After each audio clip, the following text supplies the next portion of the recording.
Vamos lá, meus irmãos, continuando aqui nosso quinto dia de aula de hermenêutica 1 e 2, o último bloco.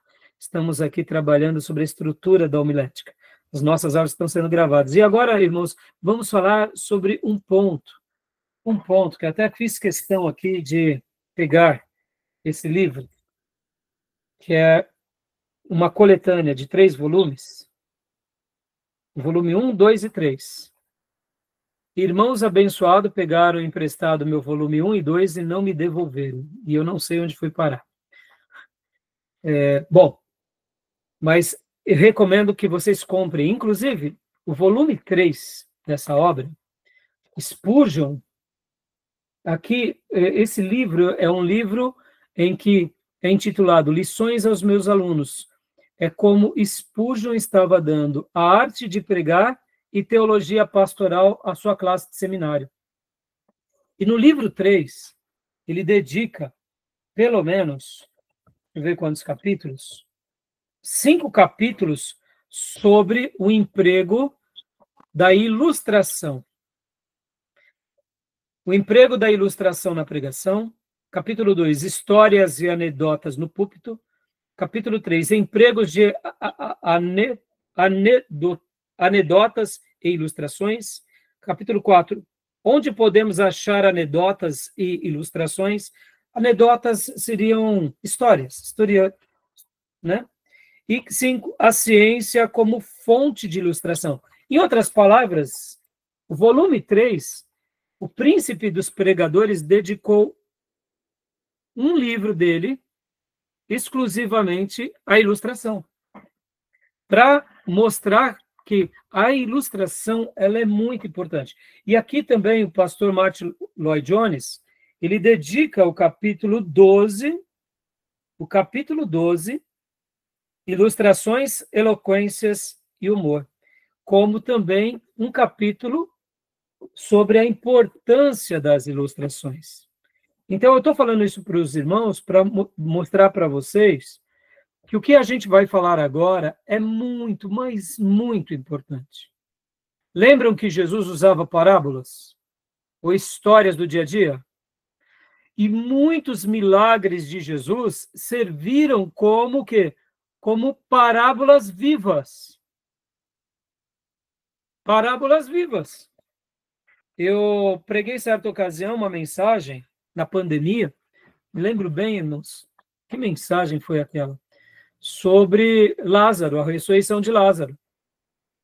E um dos meus pontos da mensagem era que Lázaro foi a parábola viva da obra de Jesus entre nós. Porque Lázaro era o morto que ressuscita ao 4º dia.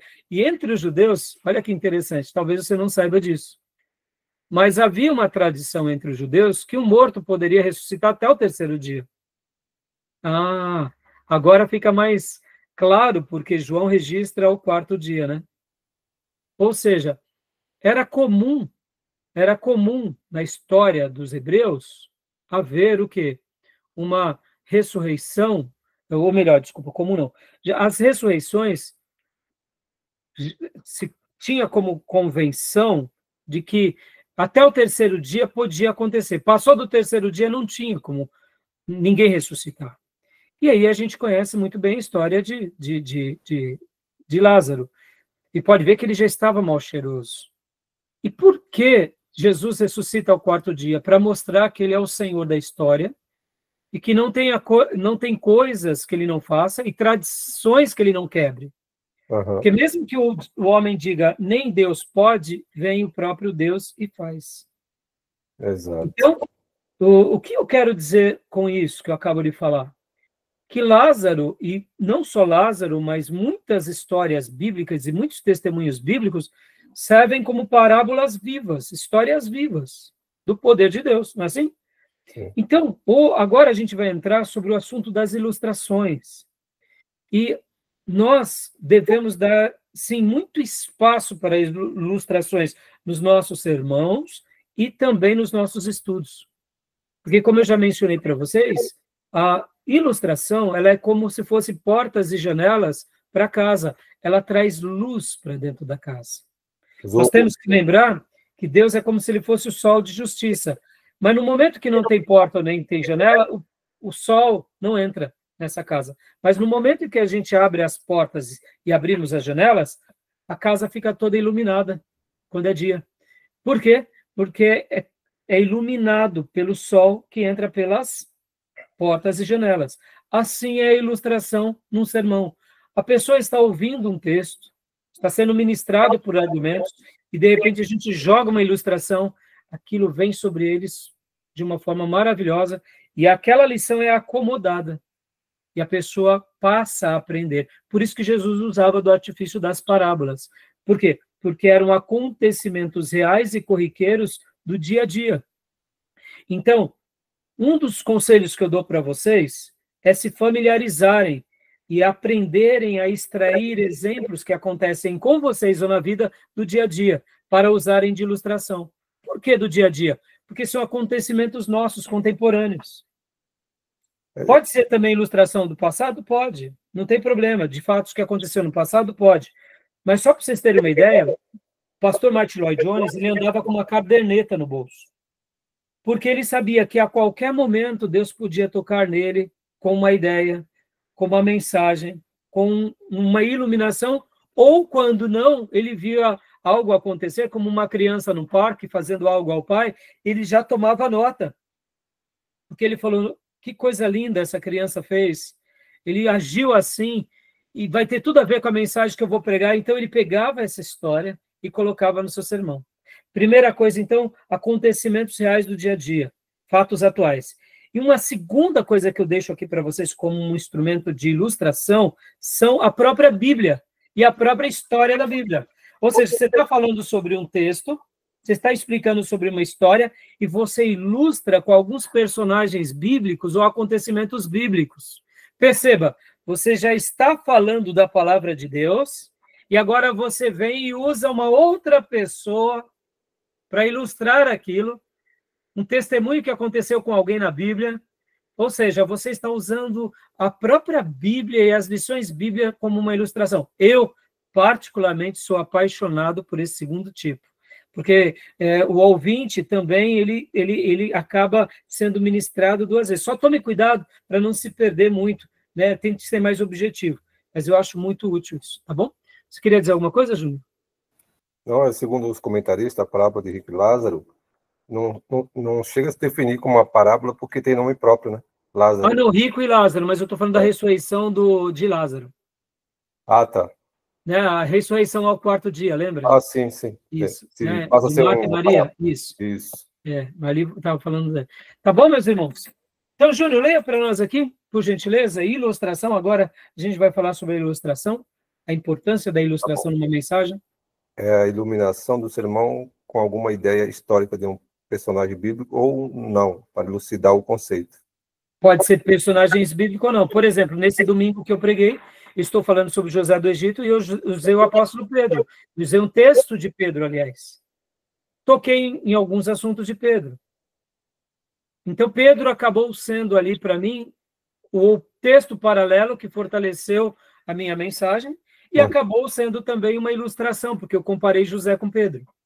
Ah, sim. Tá bom? Verdade. Mas pode ser bíblico ou não. Há pessoas que preferem mais os acontecimentos atuais.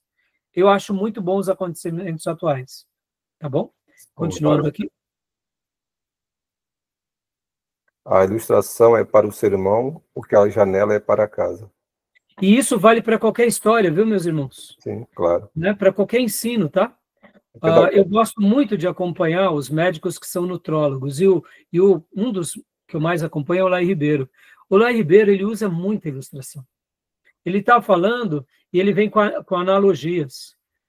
Ele vem com analogias do dia a dia das pessoas. É todo palestrante, né? Eles têm essas temáticas, né? E o Lai Ribeiro... Desculpa, gente. Você tem esses recursos, né? E ele fez neurolinguística, entendeu, irmãos? Ele é muito bom nisso. Então, ele sabe como aplicar.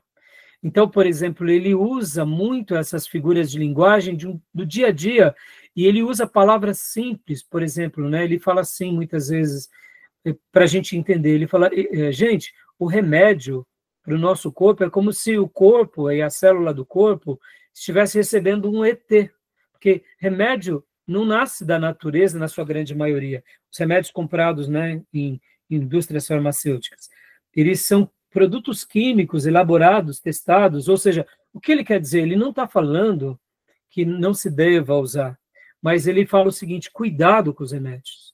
Eles são para remediar, é só quando não tem jeito. Você não tem que remediar o problema, você tem que descobrir a causa. E muitas vezes, quando você descobre a causa do problema, você é curado sem a necessidade de um remédio, porque muitas doenças são fatores nutricionais. E é fantástico, pelo menos para mim, a clareza que ele trata desses temas. Eu e a minha esposa e a minha família fomos muito beneficiados com muitas coisas. Só uma coisa, irmãos. Minha esposa, ela tinha disritmia profunda. O coração dela começava a disparar. E disparava, que dava angústia.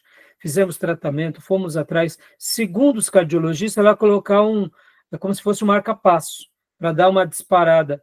Bom, ao conhecer o La Ribeiro, descobrimos que, no caso, o que faltava para ela era o quê? Era cloreto de magnésio, que a natureza tem alguns produtos. Por que no Brasil nós não temos muito cloreto de magnésio? Porque o nosso solo ele tem pouco magnésio, porque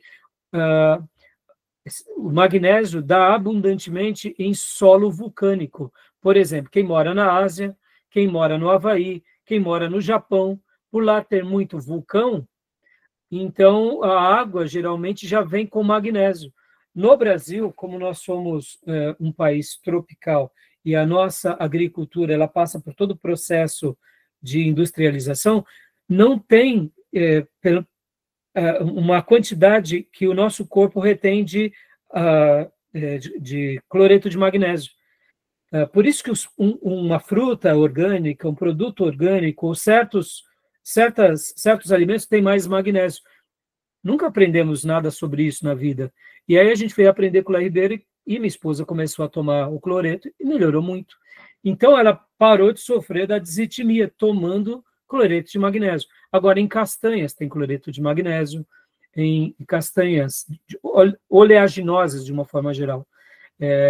Cloreto de magnésio você encontra também em semente de abóbora. Então, tem algumas frutas e alguns legumes que têm mais magnésio, mas nós precisamos consumi-lo não como remédio, mas como complemento, né? Seria, como que é o termo mesmo? Nós precisamos suplementar. Então, por isso que uma pessoa que ela tem uma horta em casa, a horta dela, porque ela quase não usa produto agrotóxico, as frutas e os legumes vêm com mais magnésio. A banana ela tem uma certa quantidade de magnésio. A biomassa de banana verde tem muita magnésio. Ou seja, então percebam que algumas coisas já estão na natureza. Então, num primeiro momento, minha esposa ia passar por uma cirurgia. Isso já faz mais de 10 anos, que por causa do cloreto de magnésio ela não precisa mais. Olha, então entendam. E por que eu estou falando sobre isso? Eu estou até prestando aqui até uma certa homenagem para ele, né? Mas ele, como um grande orador, ele usa o quê? De figuras de linguagem. E eu comecei dizendo que ele usa que o remédio para o nosso corpo é como um ET. Sara uma coisa, mas prejudica a outra.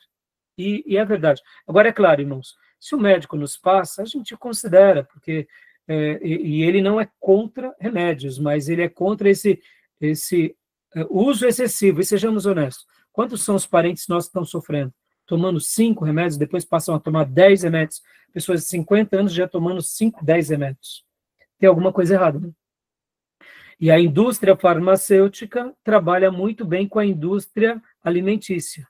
Uma praticamente nos adoece, por causa que é produtos alimentíssimos, não é alimento, e a outra nos vende a cura. Curioso isso, né? Então, irmãos, pensem nisso, tá? A gente tem que descascar mais e abrir menos. Lembrem disso. A gente tem que se alimentar bem, tá bom? Continuando aqui. Ilustração. Continua, Júnior, por favor. Aos benefícios, né? Isso. Primeiro, a possibilita o esclarecimento da mensagem. Segundo, frisa na memória do povo. Terceiro, ajuda no convencimento da razão. 4, facilita em conceitos difíceis. 5, é um meio para alcançar um fim. Ou seja, né? Olha que maravilhoso. Então, alguma dúvida sobre essas questões? Não, tranquilo. Tranquilo, né? Uhum. Deixa eu pôr aqui no próximo. Pode ler, Júnior? Pode usá-las. Primeiro, introdução. Segundo, argumentação. Terceiro, conclusão. Ou seja, né, a gente não pode... É óbvio, tem vezes que numa história, meus irmãos, a gente está dando a ilustração e por si só ela já tem esse começo, meio e fim. Mas muitas ilustrações nós temos que tirar a lição de moral, a aplicação. Ou seja, a gente tem que saber usar a ilustração adequadamente, tá bom? Senão a gente pode o tiro sair pela culatra, tá? E agora, meus irmãos, ainda aqui dentro da ilustração, conclusão. Apresente a verdade, defina os conceitos, discuta o assunto, ilustre se necessário. Se necessário, né? Tá bom? Continuando, Júlio. E agora, então, percebam que aqui ele está falando sobre a ilustração, e eu já dei a recomendação desses livros para vocês, e nos nossos livros textos, tanto no Brodos quanto no GRK, ele vai falar sobre a importância também da ilustração. Qualquer dúvida, vocês me procurem, tá bom? E agora vamos para a conclusão do sermão, né? Lembrando que o sermão ele tem o seu começo, tem o seu meio e tem o seu fim. Agora aqui é o fim, é a conclusão mesmo. Outra hora eu tinha falado para vocês da conclusão dentro de um argumento, mas eu já dei uma pincelada da conclusão. Então, pode ler para nós, irmã Elisângela, por favor?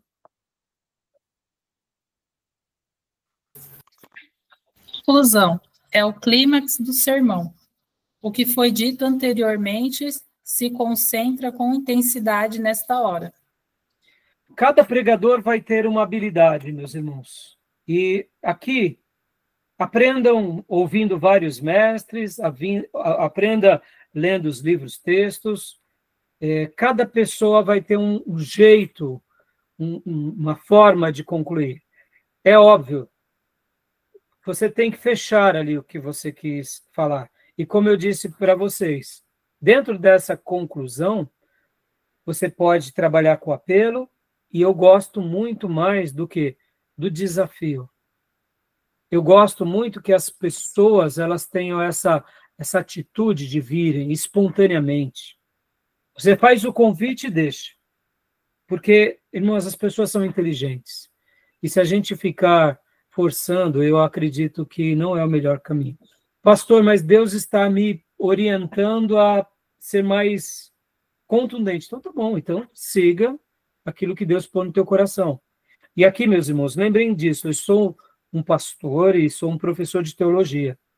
A minha opinião vai ser diferente de um evangelista, de um missionário. Porque para ele, o apelo, para ele, é algo que ele trabalha com mais exatidão. Então, eu respeito a opinião deles. É que dentro do meu ministério e do meu pastorado, que não é único e nem exclusivo, é assim que eu trabalho. Eu só não gosto dos exageros.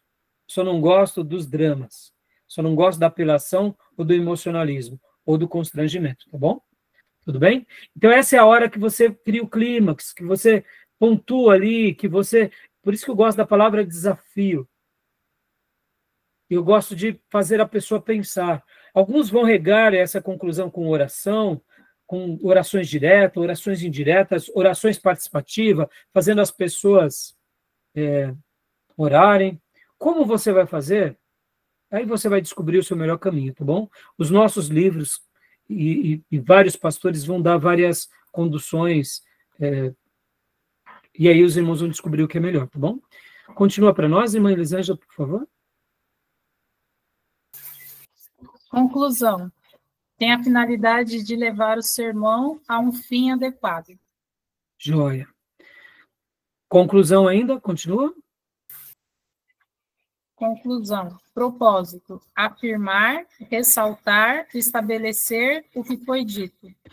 Alguns pastores gostam de dizer assim, irmãos, para a gente concluir, então nessa noite nós tratamos que o amor de Deus é imensurável, nós falamos que esse amor se tornou homem e nós precisamos também amá-lo. Ou seja, os 3 pontos da mensagem. Repete, né?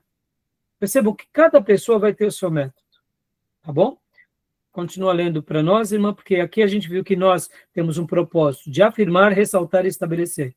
E aqui, formas de conclusão. Aqui agora vai ser uma síntese dos livros, mostrando algumas dessas formas, tá? Pode ler para nós, irmã? Recapitulação. Amarrando as pontas numa síntese, citando um versículo apropriado, reformulando as lições tratadas, vinculando-os à ideia principal. Que eu acabei de dizer, né? Amarrando as pontas numa síntese, citando os versículos apropriados. Aliás, aqui outra... Sim, é uma recapitulação, mas de uma outra forma, né? De uma outra forma. Não deixa de ser o que eu também disse há pouco, né? Vamos ver aqui a outra forma de conclusão. Pode ler, minha irmã? Forma de conclusão. 2. Narração, narrar um fato. Em outras palavras, ilustrar ou contar uma história que tem tudo a ver com aquilo que você acabou de pregar, para ser o desfecho da mensagem. Narrar um fato, aqui no caso, pode ser uma história. Billy Graham gosta de fazer isso. Geralmente, quando ele vai concluir a sua mensagem, ele pega uma das suas melhores histórias e deixa para aquele momento. Ou seja, ele narra um fato, um acontecimento, geralmente real, que aconteceu com alguém. Eu acho brilhante a forma com que ele concluía os seus sermões, né? 3, por favor, irmão. Formas de conclusão. 3. Ilustração.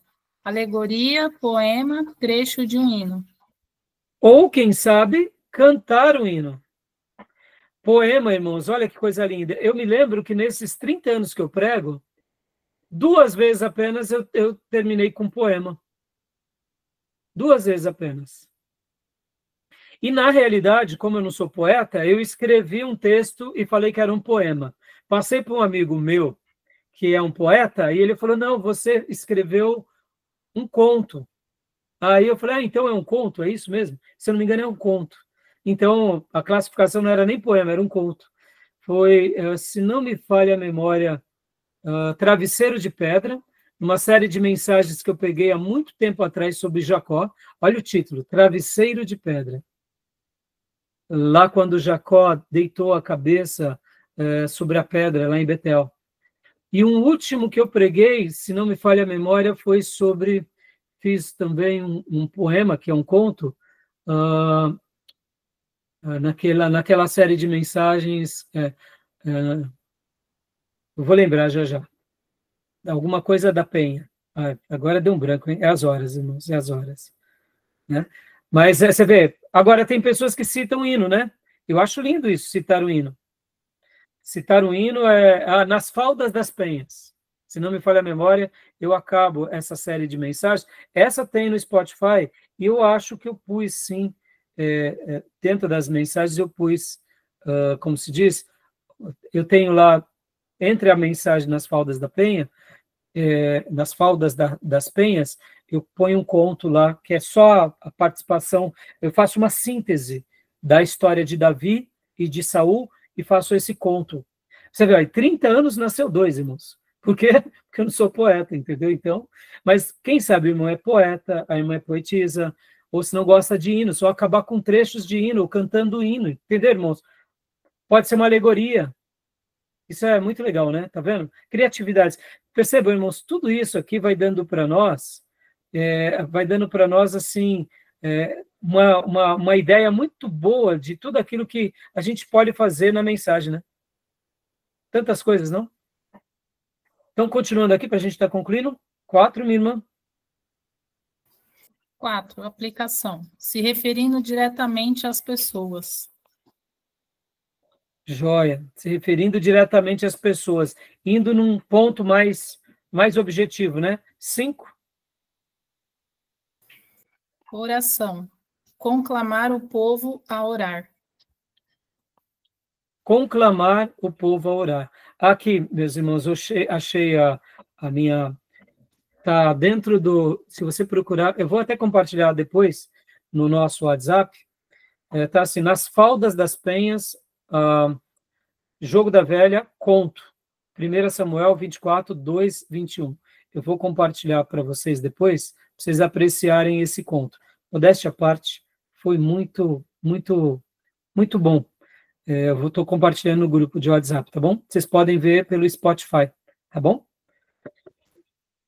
Esse tema nas Faldas das Penhas, orem por mim, porque eu pretendo que um dia vire um livro, tá? Essa série de mensagens, foram 3 mensagens só, mas eu achei que foi uma ideia muito boa, muito boa.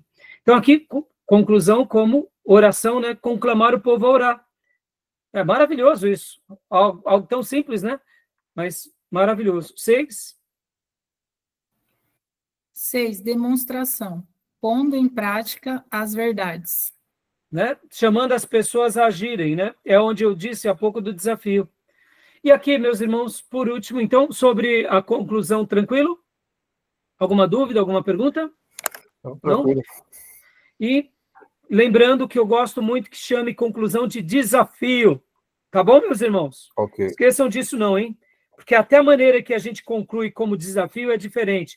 O conceito é diferente. Eu não só estou concluindo, eu estarei desafiando cada um, começando de mim, para que juntos tomemos uma posição sobre o que pregamos, o que aprendemos. Tá bom? E agora, por último, o apelo, para a gente concluir a aula de hoje. O que é o apelo?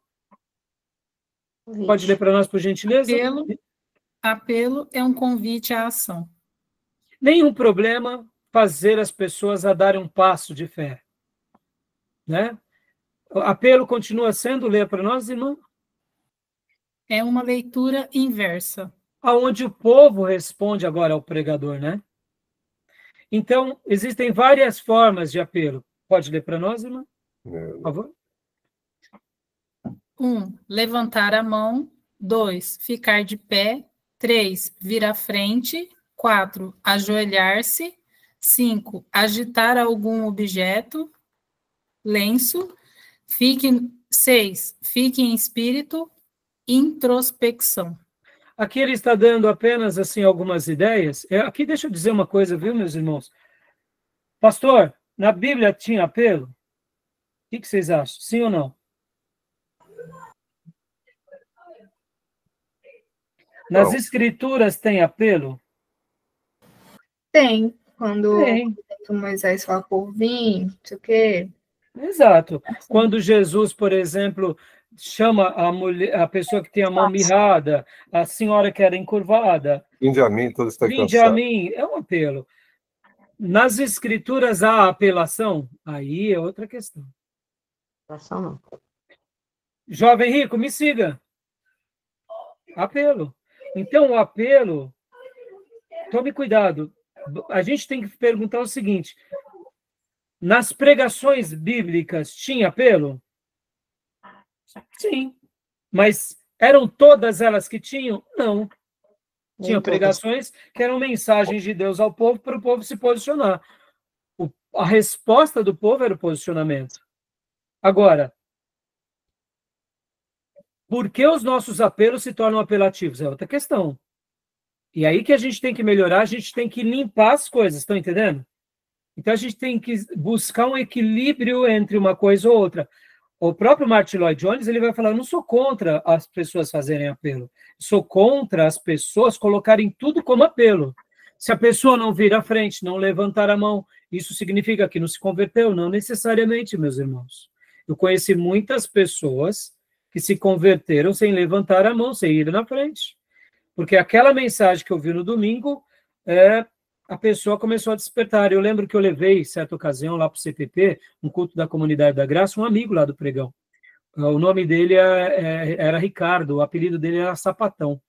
Enquanto nós estávamos no culto, e eu tinha já pregado tanto para o Sapatão, e aí o Sapatão começou a chorar no meio da mensagem, mas ele chorava, ele falava assim para mim: Rai, o que está acontecendo comigo, Rai? O que está acontecendo? Ele falou: Jesus te chamou e você está obedecendo.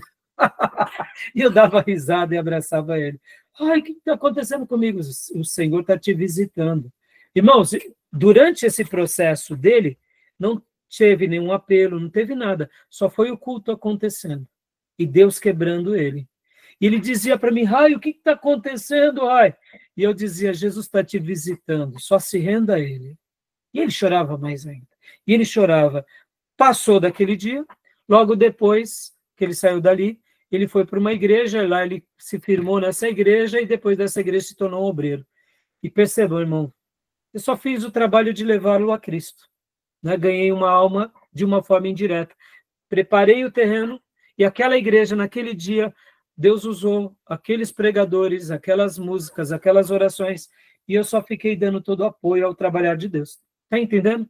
A decisão de ser voluntária, né? Espontânea. Exato, Júnior. Então, hoje, nós temos estragado muitas conversões, porque pessoas que estão lutando na mente delas, estão sendo trabalhadas por Deus, a gente pega aquele fruto encruado e arranca do pé. Meus irmãos, a gente tem que acreditar que a obra é de Deus, não é nossa, né? Tá bom? Diga, Miriam. Eu queria falar uma coisa aqui, que antes de eu me converter, quando eu ia para a igreja, tinha sempre apelo. E todas as vezes que tinha apelo, eu ia lá na frente. Todas as vezes. Aí o pessoal, não, mas você já recebeu Jesus. Aí eu falei assim, não, mas aí eu desviei de novo. Aí agora eu vou receber de novo. Aí eu ia toda hora, toda vez que eu ia para a igreja, tinha apelo, aí eu ia lá na frente. Aí o pessoal falava, mas você recebeu Jesus esses dias? Eu falei, mas eu estou recebendo de novo. Aí então, todas as igrejas que eu ia tinha apelo e todas as vezes eu ia na frente. Então, mas aí, né, Miriam, te faltou o discipulado de saber que você não precisaria mais ir, porque se você deu passo de fé, já tinha sido consolidado, né? A única coisa que você poderia fazer era dizer assim, não, eu já... O que não é um bom ensino, né, irmãos? Perceba, se eu pego e ensino ao irmão, não, se você já entregou, isso é fé, acredite que é fé. Se você caiu, pecou, peça perdão e refaça suas alianças. É outra coisa, né? Diferente, né? É diferente, né, Miriam? Mas interessante. Mas o que não é uma orientação, né, Miriam? Faltou orientação. Tá bom? Então não tem problema, não. Quantos anos já? Ai, ai. E para a gente concluir, meus irmãos, conclusão, né? Pode ler para nós, por gentileza. Conclusão. É bom ter uma equipe preparada para conduzir as pessoas, dependendo do apelo, para um local separado para instruções básicas, horários de culto, entrega de leitura, anotação de endereço, marcação de visita e etc. Não sou contra, pelo contrário, acho tudo isso muito bom e isso demonstra muito zelo na igreja, né, irmãos? Isso é maravilhoso quando a igreja tem esses departamentos, trabalha em cima disso. O ruim é quando, e principalmente em cultos especiais, o ruim é quando a gente força esses acontecimentos, tá, meus irmãos? Mas, tá bom, meus irmãos? Eu queria ter entrado nos tipos de sermão, não deu? Então vamos ter que deixar para a próxima aula, tá bom? Ok. Tá joia? Alguma pergunta? Alguma dúvida? Não. Estão gostando do livro-texto? Eu vou ler ainda, na verdade não li, estava lendo só o Martin Lloyd Jones. Mas e aí, o Martin Lloyd Jones, o que está achando? Muito bom, muito bom. Maravilhoso, né? Eu tinha lido faz tempo, né? Outros, né? Dele, mas esse é muito bom. E os demais irmãos, o que estão achando do livro-texto? Estão gostando? Sim, bem objetivo. Essa matéria, irmãos, diferente de hermenêutica, ela é uma matéria mais leve, mais agradável. Ela é cheia de detalhes, cheia de estrutura, mas ela não é tão pesada. E ela não tem aquele rigor da interpretação. O rigor da interpretação tem que ser assim mesmo, porque é ler corretamente, é interpretar corretamente. Partindo desse pressuposto, agora a gente vai o quê? A explanação. Vai a estrutura para ensinar. Então, agora a gente está trabalhando na estrutura, mas, como eu disse, hoje eu já pincelei um pouco, já a gente vai trabalhar mais na teologia da homilética, que é aí onde entra o Martin Lloyd Jones, onde entra o Spurgeon, onde entra o próprio Stanley Key e o Brodus, em algumas partes específicas. Tá bom, meus irmãos? Então, continue firme na leitura, continue firme assistindo todos os vídeos que eu passei, e quem assistirem mais vídeos além do que eu passei, e me mandem antes o vídeo, se não estiverem naquela lista, para eu avaliar se realmente está dentro do escopo, se é um pastor que a gente recomenda, e quem ler mais livros, mais obras desse tema, eu acabo dando ponto extra no final da matéria. Beleza. Tá bom? Deus abençoe, meus irmãos, um excelente final de semana, viu? Boa semana para todos. Faz, pessoal. O Wesley acordou agora. Amém. Vamos com Deus. Graça e paz. O Wesley acordou agora, ó. Deus abençoe. Deus abençoe. Meu pai.